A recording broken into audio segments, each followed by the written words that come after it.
Hello friends, स्वागत है winners में। दोस्तों चलिए आगे बढ़ाते हैं जनरल साइंस की सीरीज़ को। आज का हमारा पहला क्वेश्चन है, निम्नलिखित में से कौन सा एक प्राथमिक खाद्य उत्पाद नहीं है। तो प्राथमिक खाद्य उत्पाद नहीं है कौन सा, इसमें सब्जियां हैं, दूध, अनाज या फिर फल। तो दोस्तों यहाँ पे जो प्राथमिक खाद्य उत्पाद की बात की जा रही है तो दूध उनमें से नहीं आता, क्योंकि दूध हमें जो है यह गाय भैंसों आदि से प्राप्त होता है, यानी दूसरे जीवों से प्राप्त होता है। सब्जियां डायरेक्ट उगाई जाती हैं और यह प्राथमिक उत्पाद होती हैं। अनाज भी हमें डायरेक्ट मिल जाता है और फल भी मिल जाते हैं। तो यहाँ पे ऑप्शन नंबर बी सही होगा। प्राथमिक खाद्य उत्पाद नहीं है दूध, ऑप्शन नंबर बी। आगे बढ़ते हैं। कौन सी सब्जियों में विटामिन ए और सी दोनों की प्रचुरता होती है। ए और सी दोनों कहा जा रहा है यहाँ पे। ए और सी दोनों विटामिन किस में पाए जाते हैं? बैगन में, भिंडी में, आलू में या फिर टमाटर में।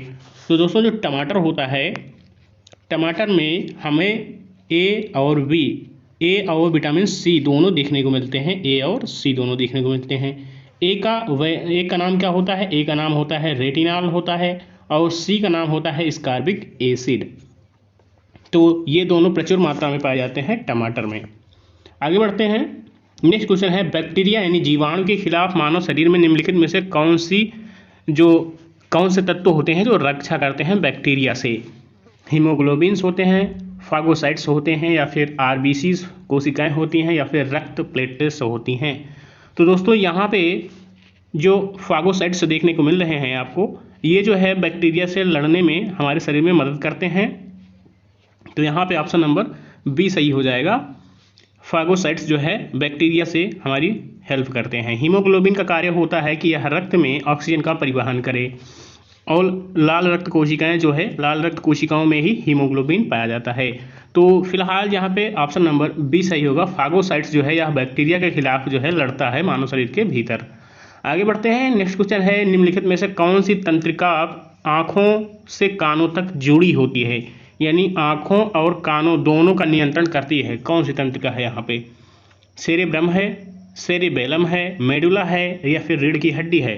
तो मेडुला आगे चल के रीढ़ की हड्डी से जुड़ी होती है और सेरेब्रम जो होता है यह अग्र मस्तिष्क का भाग होता है, यानी जो वो सबसे बड़ा मस्तिष्क होता है पार्ट, वह जो है सेरेब्रम, उसमें उसका एक भाग होता है। तो फिलहाल जो यहाँ पे राइट आंसर है वह है सेरिबेलम। सेरिबेलम को पश्चिम मस्तिष्क कहा जाता है। यह जो है हमारी आँखों से और कानों दोनों से जुड़ा हुआ होता है। यह जो है दोनों को नियंत्रित करता है। तो यहाँ पे ऑप्शन नंबर बी सही होगा, सेरिबेलम। सेरिबेलम को ही पश्चिम मस्तिष्क कहा जाता है, ऐसे छोटा दिमाग भी कहा जाता है। यह हमारे सर के पिछले हिस्से में होता है, पिछले हिस्से में होता है पत्ती के आकार का। तो सेरिबेलम जो है यह आँख और कान दोनों को कंट्रोल करता है। आगे बढ़ते हैं। ल्यूकेमिया एक ऐसी बीमारी है जिसके परिणाम स्वरूप रक्त में किस प्रकार का विकार उत्पन्न होता है? संक्षेप में कहें तो ल्यूकेमिया किस कारण होता है? रक्त में हीमोग्लोबिन बढ़ जाता है, रक्त में श्वेत रक्त कणिकाएं बढ़ जाती हैं, प्रोटीन और कैल्शियम की चिन्हित वृद्धि हो जाती है, या फिर रक्त में प्रोटीन की कमी हो जाती है। दोस्तों जो ल्यूकेमिया होता है, ल्यूकेमिया की अवस्था में आपके रक्त में जो श्वेत रक्त कणिकाएं होती हैं यानी WBC, उनकी मात्रा बढ़ जाती है। WBC की मात्रा बढ़ जाती है और RBC की मात्रा घटने लगती है। तो इसको हम कहते हैं ल्यूकेमिया, यानी WBC की मात्रा बढ़ जाती है और RBC की मात्रा घटने लगती है तो ल्यूकेमिया कहलाता है। और जब RBCs की मात्रा कम होने लगती है तो उसे ल्यूकोपेनिया कहते हैं। तो यहाँ पे फिलहाल जो राइट आंसर है ऑप्शन नंबर बी सही होगा। ल्यूकेमिया जो है WBC के बढ़ने के कारण होता है। नेक्स्ट है, रक्तचाप किसे कहते हैं, यानी ब्लड प्रेशर जो है इसे किस रूप से डिफाइन किया जाता है? यह दबाव है कि मस्तिष्क पर रक्त का थक्का जम जाता है, तो गलत है। यह दबाव है जो मस्तिष्क से दोषपूर्ण आदेश, यह भी गलत है क्योंकि मस्तिष्क से इसका कोई लेना देना नहीं है। जो रक्तचाप है वह जो है मेज़र किया जाता है हृदय के पंपिंग फंक्शन और धमनियों की दीवारों पर जो प्रतिरोध क्रिएट होता है उसके कारण जो रक्त के प्रवाह की दर है उसके घटने बढ़ने को जो है ब्लड प्रेशर या रक्तचाप कहा जाता है। तो हृदय के पंपिंग करने के कारण रक्त के प्रवाह में जो कमी या अधिकता होती है उसे ही हम रक्तचाप कहते हैं। ऑप्शन नंबर डी सही होगा यहाँ पे। आगे बढ़ते हैं। रोग और उसके कारणों की सही जोड़ी बनाएं। सही जोड़ी में कौन सा है यहाँ पे? तो यहाँ पे हमें दिख रहा है option number C, athlete foot बीमारी जो है यह कवकों के कारण होती है और यह पैरों में होने वाली बीमारी है। इस रोग में आपको देखने को मिलेगा कि आपके पैर में जो है छोटे छोटे फफूंद जैसे पड़ जाते हैं और वहाँ से जो स्किन होती है निकलने लगती है। तो एथलीट फुट बीमारी यह कवक के कारण होती है। ऑप्शन नंबर सी यहाँ पे सही है, बाकी सारे ऑप्शन जो है गलत यहाँ पे चिन्हित हैं। नेक्स्ट है, कौन सा रक्त वाहिका है जो डीऑक्सीजनेटेड रक्त का प्रवहन करती है, यानी अशुद्ध रक्त का परिवहन करती है? कौन सी वाहिका है यहाँ पे जो अशुद्ध रक्त का परिवहन करती है? तो यहाँ पे आपका ऑप्शन नंबर सही हो जाएगा बी, फुफ्फुस धमनी। फुफ्फुस धमनी जो है यह डीऑक्सीजनेटेड रक्त का परिवहन करती है। साधारणतः धमनियाँ जो हैं वह शुद्ध रक्त को कैरी करती हैं, लेकिन जो फुफ्फुस धमनी है यह जो है अशुद्ध रक्त को कैरी करती है। तो याद रखें, धमनियाँ हमेशा शुद्ध रक्त को कैरी करती हैं और सिराएं जो हैं अशुद्ध रक्त को कैरी करती हैं, लेकिन अपवाद के रूप में यहाँ पे आपको देखने को मिलते हैं। तो फिलहाल इस क्वेश्चन का राइट आंसर है ऑप्शन नंबर बी। आगे बढ़ते हैं। नेक्स्ट क्वेश्चन है, सोमाट्रोपिक हार्मोन से प्रभावित मानव शरीर की निम्नलिखित में से कौन सी वृद्धि होती है? सोमाट्रोपिक हार्मोन जब बढ़ जाता है तो उससे जो है किस चीज़ में वृद्धि देखने को मिलती है? हड्डियों में, बालों में, स्नायु में या फिर संयोजी ऊतकों में? तो दोस्तों, सोमाटोपिक जो हार्मोन है यह हड्डियों के अनियंत्रित वृद्धि के लिए जिम्मेदार होता है। ऑप्शन नंबर यहाँ पे ए सही होगा। सोमाट्रोपिक जो है यह हड्डियों की असीमित वृद्धि के लिए जिम्मेदार होता है। नेक्स्ट क्वेश्चन है, रोग और उसके प्रभावित हिस्से के सही मेल का चयन करें। तो इसमें से जो सही मेल है कौन सा है आपको ये पता लगाना है। तो यहाँ पे आपको ऑप्शन नंबर डी में दिख रहा है निमोनिया। निमोनिया में कौन सा अंग प्रभावित होता है? फेफड़े प्रभावित होते हैं। तो फिलहाल यहाँ पे आपका ऑप्शन नंबर डी ही सही है, निमोनिया में फेफड़े प्रभावित होते हैं।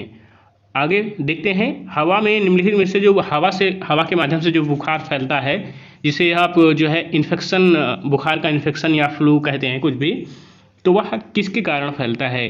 किस एलर्जी के कारण, किस प्रक्रिया से फैलता है? तो वह जो है पराग के कारण फैलता है। पराग कण जो छोटे छोटे उनके माध्यम से जो है यह ट्रांसफर हो जाता है। ऑप्शन नंबर सी सही होगा यहाँ पे। आगे बढ़ते हैं, डीओटी का उपयोग कीटनाशक के रूप में करने पर निम्नलिखित में से किस जीव का व्यवहार में परेशान हो सकता है? यानी कि किस जीव को सबसे ज़्यादा यहाँ पे प्रॉब्लम देखनी पड़ सकती है, किस जीव को जान को खतरा हो सकता है डीओटी के उपयोग से? तो डीओटी जो है यह पहला कीटनाशक है। डीडीटी एक पहले आता था, डीडीटी। तो डीडीटी जो है पहला कीटनाशक हुआ करता था जिसे मलेरिया के लिए यूज किया जाता था, लेकिन बाद में कीटनाशक के रूप में यूज होने लगा उसका। फिलहाल यहाँ पे जो डीओटी दिया गया है, डीओटी, तो डीओटी के यूज से यहाँ पे सबसे ज़्यादा प्रॉब्लम देखने को मिलेगी मछलियों को, क्योंकि यह पानी में घुल जाता है और मछलियों को सांस लेने में प्रॉब्लम्स होती है, जिसके चलते उनकी मौत हो जाती है। तो सबसे ज़्यादा प्रॉब्लम देखने को मिलेगी मछलियों के साथ डीओटी कीटनाशक उपयोग किया जाता है तब। तो ऑप्शन नंबर सी यहाँ पे सही होगा, सबसे ज़्यादा प्रॉब्लम मछलियों को होगी डीओटी के यूज से। आगे है, मैड काऊ डिजीज़ क्या होता है? तो मैड काऊ डिसीज़ जो है यह किस प्रकार का रोग है? तो यह जो है प्रियजन से होता है और इसमें जो है क्या होता है, जो काउज होती हैं, जो गाय होती हैं, जो भी जानवर होते हैं, वे जो इस रोग से प्रभावित होते हैं तो उनका तंत्रिका तंत्र प्रभावित होता है और उनका ब्रेन प्रभावित होता है। तो ऑप्शन नंबर डी सही होगा। इस रोग से पीड़ित जो भी जानवर होते हैं वह उल्टी सीधी हरकतें करने लगते हैं। नेक्स्ट ऑप्शन है, विटामिन के का दूसरा नाम क्या है? तो विटामिन के जो रक्त का थक्का जमाने में हमें हेल्प करता है वह है विटामिन के। उसका जो है दूसरा अन्य नाम जो है वह क्या है? तो उसके अन्य नाम है मिथाइल 1 और 4-नेफ्थोक्विनिन। तो ये जो है इसके अन्य नाम है विटामिन के। ऑप्शन नंबर यहाँ पे डी सही है, मिथाइल और नेफ्थोक्विनिन जो है ऑप्शन नंबर डी सही है। विटामिन के ये अलग अलग नाम हैं। आगे बढ़ते हैं, निम्नलिखित में से किस हार्मोन से रक्तचाप को नियंत्रित किया जाता है? तो किस हार्मोन के द्वारा किया जाता है रक्तचाप को नियंत्रित? वैसोप्रिन नामक हार्मोन से रक्तचाप को नियंत्रित किया जाता है। और हमारे जो अग्नाशय होता है उसमें इंसुलिन नामक हार्मोन प्रवाहित होता है, स्रावित होता है। यदि उसके श्रवण में कोई कमी आती है तो रक्त में हमें शुगर की मात्रा अधिक देखने को मिलती है, जिसके चलते हमें मधुमेह रोग देखने को मिलता है। तो फिलहाल जो रक्तचाप को नियंत्रित करने वाला यहाँ पे हार्मोन है वह वैसोप्रीन हार्मोन है। आगे बढ़ते हैं। मस्तिष्क और रीढ़ की हड्डी को झिल्ली द्वारा निवेशित किया जाता है। कौन सी झिल्ली कहलाती है वह? मस्तिष्क जो होता है हमारा ब्रेन और जो रीढ़ की हड्डी की शुरुआत जहाँ से होती है उन दोनों के मध्य एक जो है झिल्ली के द्वारा वहाँ पे संरक्षित किया जाता है क्षेत्र। तो उस झिल्ली का नाम क्या है? उस झिल्ली को कहते हैं हम मेनिंजेस कहते हैं उसे। हमारा जो मस्तिष्क है उसे इस मेनिंजेस के द्वारा ढका गया होता है। यह एक पतली लेयर होती है, तो मेनिंजेस के द्वारा ढका जाता है हमारे मस्तिष्क को, और यह एक पतली झिल्ली होती है। ऑप्शन नंबर सी सही है। आगे बढ़ते हैं। नाइट्रेट्स को मुक्त नाइट्रोजन के रूप में परिवर्तित करने में निम्नलिखित में से किस जीव की भूमिका होती है? तो जो नाइट्रेट्स है उसको नाइट्रोजन गैस के रूप में परिवर्तित करने में राइजोबियम नामक जो है जीवाणु जिम्मेदार होता है। ये जो बैक्टीरिया है ये जीवाणु जिम्मेदार होता है नाइट्रेट्स को नाइट्रोजन में कन्वर्ट करने के लिए। और यह मैक्सिमम कहाँ पाया जाता है? तो यह मैक्सिमम मटर के पौधे में पाया जाता है। इसीलिए कहा जाता है कि मटर की खेती जिस भी फील्ड्स में होती है वहाँ पे नाइट्रोजन की मात्रा बढ़ जाती है। तो ऑप्शन नंबर डी सही होगा। यहाँ पे राइजोबियम जो है हेल्प करता है नाइट्रेट्स को नाइट्रोजन में कन्वर्ट करने के लिए। यह जो है मटर के पौधे की जो जड़ें होती हैं वहाँ पे पाया जाता है। आगे बढ़ते हैं। मानव पोषण के इनमें से किसके लिए हरी पत्तेदार सब्जियां समृद्ध स्रोत होती हैं?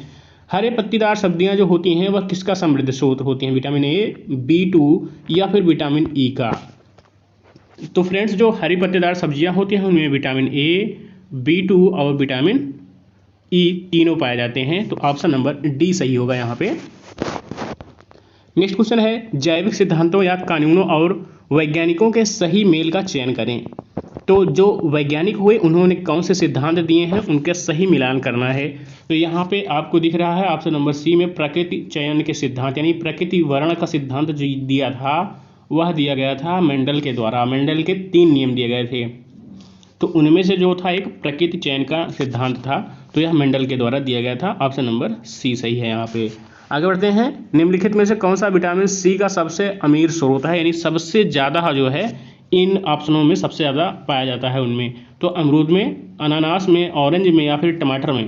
तो यहाँ पे जो भी ऑप्शन दिए गए हैं उनमें ऑरेंज जो है इसमें सर्वाधिक मात्रा में विटामिन सी पाया जाता है। विटामिन सी कार्बिक एसिड कहलाता है और विटामिन सी की कमी से ही कौन सा रोग देखने को मिलता है? विटामिन सी की कमी से स्कर्वी रोग देखने को मिलता है। यहाँ पे होंठ आपके फट जाएंगे और मसूड़ों से खून आने की ये सारी जो है यहाँ पे कमी होने लगती है। तो विटामिन सी ऑरेंज में यहाँ पे भरपूर मात्रा में पाया जाता है। और जो आंवला होता है वह विटामिन सी का जो है बहुत बड़ा स्रोत होता है।